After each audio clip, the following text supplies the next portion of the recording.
বন্ধুরা আবার চলে এলাম সন্ধ্যের পকোড়া নিয়ে। কি দিয়ে? এই যে ফুলকপি ডাটাগুলো ছাড়িয়ে নিচ্ছি, এগুলো দিয়ে আবার চচ্চড়ি করব, ফেলে দেবো না।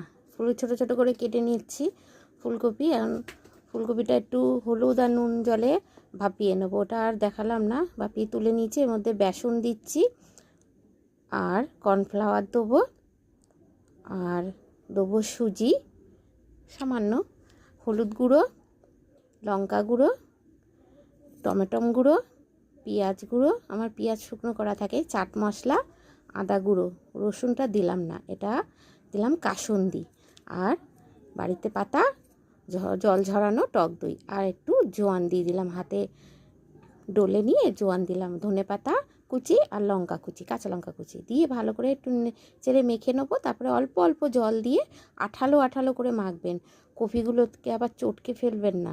এটা সন্ধ্যের পকোড়াটা দারুণ লাগবে খেতে। আধা ঘন্টা আমি রেখে দিয়েছিলাম রেস্টে, তারপরে সুজি দিলাম 2.5 চামচ, দিয়ে ভালো করে মেখে চেখে আমি সর্ষের তেলে করছি পকোড়াটা।